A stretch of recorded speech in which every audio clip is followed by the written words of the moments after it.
one could secure it with that.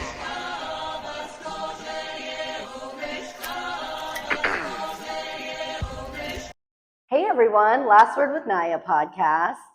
So, we are doing this hip hop event, this all female showcase on July 31st at XBK. She Got Next. And I'm going to be in there with one of my favorite artists that I've had on some interviews before, but this is Lani. Hi. Hey everybody. How's it going? It's good. Yeah. So we did like a quick interview at the Hip Hop Luau. Yeah. And I kind of introduced people a little bit to you, but go ahead and like tell everybody who you are and what you do. Yeah. So my name is Lani. I tell everybody it's like Annie with an L if you ever have issues reading it out loud. But I'm a Colombian-American singer-songwriter based here in Des Moines. Mainly, I am in the acoustic / pop rock, Latin rock scene here in Des Moines. You wouldn't think there is one. It's very small, but it does exist, and I'm a part of it. And I mainly tend to do corporate dinner vibes. I like to be in the background. I sing with the piano, and then I also gig around with a full band with guitars, with congas, with timbales, and the whole shebang to make a fun fusion experience of Latin and American music. So I have been gigging for about 5 years. Since about 2021 is when I started officially professionally gigging, but I've had an interest in music since I was about 13 years old.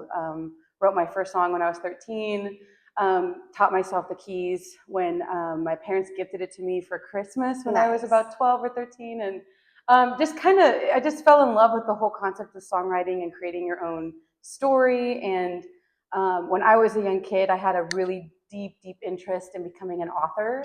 So I was already kind of a nerd in like storytelling and writing. And, and then the piano just kind of opened up my world into actually composing and then storytelling through music, and just kind of snowballed since then. I just kind of kept pursuing it, and it kept finding me, and here we are. So here we are. We met like a year ago at GDM Day, Grand Digital Media Day. Shout out Bubba. Hey Bubba. And she was like the only person out there acoustically. She's playing her keyboard and singing and projecting, and I was just like, oh my gosh. You never see people do this anymore, and I'm always a fan of instrumentally gifted people and musicians in general. I play a couple instruments myself. I do play piano. Nice. But yeah, I'm like, I've gotta connect with this girl. And then we connect, and I see you everywhere. You're all over the place. I try to be, there's a lot of opportunity for solo artists. A lot of corporate events or private events are looking for just an ambiance, and that's sort of my bread and butter, where I like to sing and play by myself and just kind of set a tone of relaxed, chill vibes, but also enjoying a nice mix of Spanish music, of covers, of originals, and things that can be slightly jazzy, slightly poppy, and just overall gives a very relaxing vibe for everybody that is in the area. So yeah, I see you at all of these festivals. Like, I don't even know how she has time for all of this, guys, because it's I'm like, how are you able to be everywhere? Like, I just don't sleep. I'm just a vampire, Yes. I was just saying, like, I constantly see you everywhere. So it's funny. This is the first like female showcase I feel like I've seen. For a while in Des Moines. I can't remember the last one I saw. But I think it's an area that's definitely lacking, and there are so many like diverse and cultured, talented women in Des Moines that, you just got to give them the stage and give them the opportunity to bring everything in, because you have such a repertoire. You're like rock, Latin music, acoustic, like your own music. A little bit of hip hop. That flair. Well, I think it's Des Moines is already small, so, and I've been in the scene for a little bit, so I feel like I've seen sort of how it it is cultivated. And granted, I was also only getting into it after COVID, so it was definitely an adjustment. But it's been interesting to see the wave of the kind of flow in between different groups. And I am new to the hip hop scene in Des Moines, and seeing the female rappers that are around and the female singers that do these live showcases like this, very new for me. And I'm very intrigued to be a part of it, and very excited to be a part of it.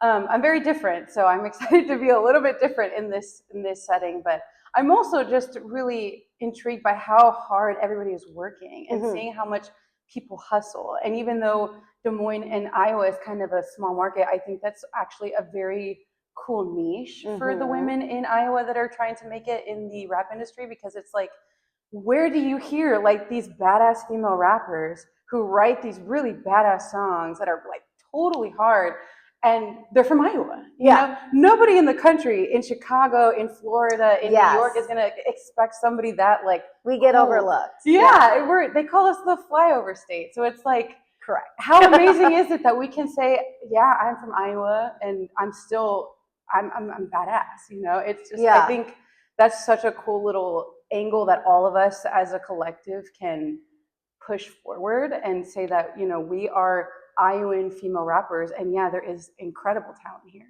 And you just gotta wait to see us be put on the national stage. I agree. I think it's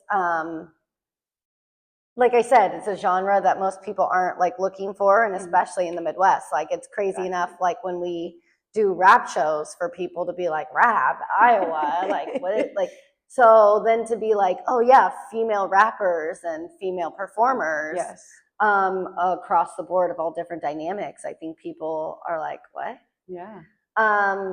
But as a female performer, what would you say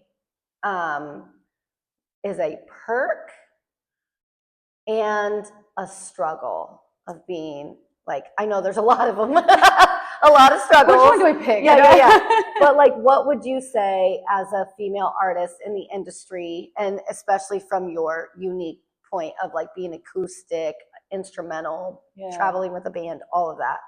What is a perk of being a female artist in the industry and making music? And then what is one of the things that you find to be like the biggest struggle for you? Yeah, that's a tough question. I think it's very dependent on where you're going. Again, I can't really speak for the hip hop scene because it's not my primary genre, but I will speak for live performances and events. So, and I don't like to get, I don't think it's any intentional things that people are doing. I do feel like in the acoustic world, it is very much a boys' club. There is a preference, especially in the Midwest, for the 70s to 80s cover rock band that is primarily a certain type of skin color preference, and a certain type of demographic that is preferred in the Midwest. And I think it's kind of around the country that has applied.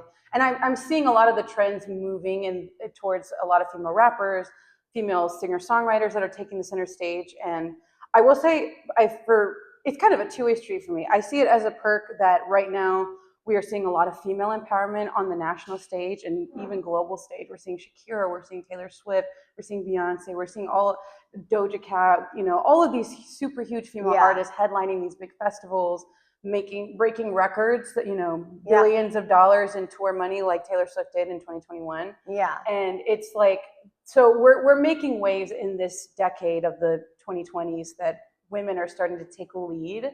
I also think it was within the last 2 or 3 years that in some of the top new artists, or the I think it was like top new songs of the year for the Grammys, like 2 years in a row or 1 year in a row, it was all female artists. So we're seeing a shift for sure, at least a little bit. So I think that's kind of the perk about being a female artist right now in this day and age. Couldn't say the same thing 30 years ago, but I think now we're starting to see that shift. But on the other hand, where I'm seeing the biggest struggle is sort of the breaking into a certain industry in the Midwest. And I'm specifically speaking about the Midwest because I don't have much experience outside of that. I don't know much about the East or the South or the West Coast, but I've noticed that in the Midwest, it's a lot harder to get yourself out there and be kind of preferred or accepted as a main headliner, as like act. Like people want to see a certain type of music, a certain type of artist on the main stages for festivals, for those downtown performances, all those things. I just feel like there's a certain preferred demographic, and as of right now, I don't think it's me. So I'm trying to break into it. We're trying to get people to enjoy something different a little bit, but it's definitely the struggle I'm noticing is just the preference of the crowd right now. So that's kind of where, I don't think it's anybody's fault. I don't think it's anything like contentious or anything. I think it's just like a kind of the trend. That has been the traditional way of looking at things for a long time. So yeah, but things are always changing. Yes. You know, because when I first started modeling, you know, when I went to the agencies here in Des Moines, they told me that they wouldn't be able to do a lot with me because I didn't fit the demographic of the area. And then, you know, they were like, hey, you should go out to the coast and you would do much better there. Went out to LA and literally got a contract and came back to Iowa and ended up being, you know, Miss Iowa. Wow, so I wasn't the demographic, you know, and even to when Miss Iowa was wild for me to stand there and be like, really? Me? Okay. I didn't think you guys, I fit. So you saw the shift, like in your lifetime. In real time. Yeah, in real time. In a matter of 3 to 4 years. Wow. Yeah, it felt kind of like that. It really did feel like there was like Cardi B and Nicki Minaj and Megan Thee Stallion just totally took the stage nationally. Yeah. So totally, I can understand where you're coming from. That's very interesting. Yeah, I think just that mindset is slowly dying out. Like millennials are taking over things that were and used to fly, and the older generation, like, we're just not going for it. Yep, I agree. 100%. And so being all about women empowerment and women supporting women, I was like, absolutely. Like when Jeannie Mixed It reached out and was like, how do y'all feel about an all-female showcase? I'm like, say less. Yeah, for real. Say less. Great. Well, in the heart of Des Moines too. You know, we're at XBK Live, which is like in the middle of the Drake neighborhood, and it's mainly a hub for acoustic or Americana music. So it's nice to be like kind of that initial breakthrough of female artists in the rap industry. So I'm very excited for it. Yeah, and I feel like we've got a little bit of everything that night. Yeah. We've got the rap, we've got the acoustic or like the cultural flair, we've got R&B. Yeah. We got a little bit of everything, and I think everybody is fairly represented across every space. Absolutely. You know, like, so I mean, what else is there to say? Yeah. I think it's intentional. We're making this intentional choice to make a one night potluck of everything we're doing, of all the different types of existing subgenres that are very underrepresented in the Des Moines scene, I think. Correct. Yeah. So your music is a little diverse, like we talked about. So if somebody were to, like, what song of yours would you recommend for somebody to look up if they're like, who's Lani? What do you want them to look up to give a good impression of you? That's such a hard question. I have so many like ranging things. I'll say number one will have to be Disgusting. That is on my debut. It's called Disgusting. I'm like, the song is not disgusting. It's called Disgusting. But it was a song I wrote when I was about 18 years old. Yeah. After a horrible breakup. Of course. You know, when How you're did like I know really it was going there? Of course. It was actually my first real attempt at incorporating my Colombian heritage directly into my music. Okay. And it is my version of like salsa pop, incorporating the montuno piano, getting the trumpets, getting the timbales, the whole thing. And like, I think if there's going to be something that kind of represents me as an artist as a whole, it's going to be that one. The song starts half in English and then the last half is in Spanish. Ooh. So I really want to incorporate both sides of who I am, which is I'm not ashamed or willing to put away any part of who I am. And I'm a mix of stuff. Yes. I am not just fully Colombian and I'm not fully American, and I want that to be very present in my music. So I think that's going to be the song that I would have to choose, the Disgusting. Look it up. It's on Love Lani. Lani. On all streaming platforms, yeah. Yeah, I that's one thing I think I love about, like, when I sit down with the girls and we have these chats, is like that you guys have so many different facets. Yeah. You know, like I say, be a multi-dimensional, multifaceted being, and like you are also multifaceted. Yep. So I love that. Yeah. I love that. Yeah. And Disgusting, guys. Look it up. Look it up. We got trumpets, we got timbales, we got congas, we got everything. So listen to it. And if you're around Des Moines, come and check out the full band playing it live, because it's more fun live. I'm telling you. Yes. That is my band's favorite song to play all together. That's fun. Yeah. So that's because it's got everything. It's got everything. Yeah. Exactly. So if you wanted somebody to like listen to Disgusting, listen to your music and be like, okay, what do you want them to take away from like what your music represents and like what you bring to the stage in the She Got Next showcase? Yeah, that's a great question. I think a lot of the last 5 years of performing and releasing music has been a discovery of acceptance from all, like you were talking about, the multifaceted parts of all of who I am. And what I really want people to take away from my discography, from my performances, is that I am a culmination of my American heritage, of my American upbringing, and my Colombian heritage. And I actually spoke about this at the Des Moines Magazine breakfast panel about a year ago. And I talked about how I just felt like I was born in Florida. So my family and all my relatives are in Florida, but only my immediate family moved to Iowa when I was about 4 years old. So all of my like roots are Colombia and Florida, very south, very Miami, you know. And being in Iowa is definitely was a culture shock for my family, and it was definitely hard to figure out who I was growing up. Right. Because it was a different culture, and it was just not something that, you know, my immigrant parents could adjust to easily, and we were all just trying to figure out that. But I learned that because I was raised in Iowa, it allowed me to be introspective. I had those winters and those dark nights to like sit at the piano and think about how I can express this experience and these emotions through music. Yeah. And I just felt like if I hadn't been here, would that have happened? I don't really think so. And I have to say that I think Iowa was a big influence in the songwriting part and my introspection and the expressiveness of my emotions in my music. And I want people to take that away, that I'm very much two parts in one whole that I would like every song to represent. I have that immigrant culture, my Colombian culture, and I also have that introspection in my piano ballads and my song, my intimate songs. And I'm just hoping that people can see when I perform that I have a love for so many different types of music and an enjoyment of different types of music and performing. And I don't think artists should be limited or bound to the boundaries of specific subgenres or anything like that. I think I also want to represent you can be good at multiple things and enjoy multiple things and represent them well. So yeah. Very well said. Thank you. Very well spoken.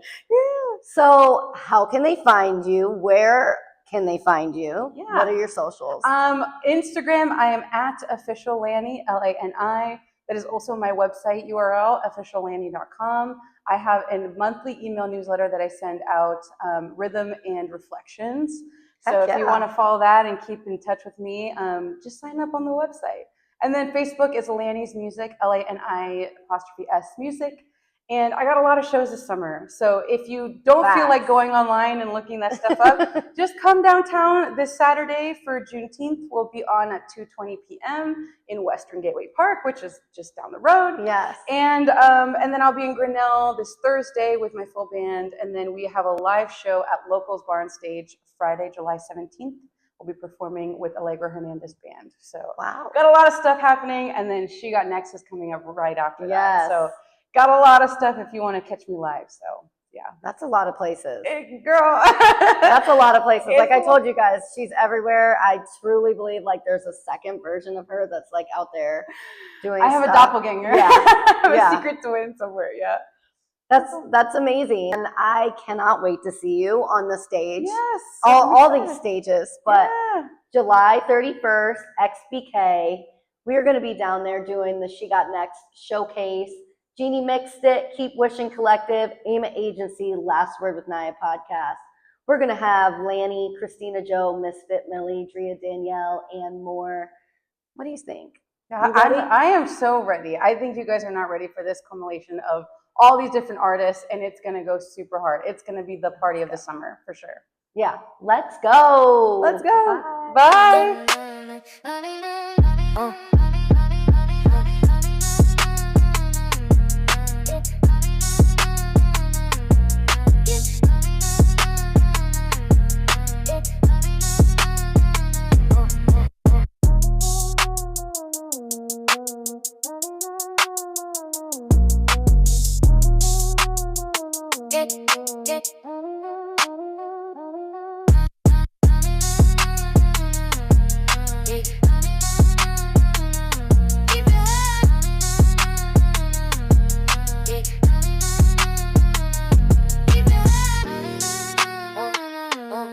Keep it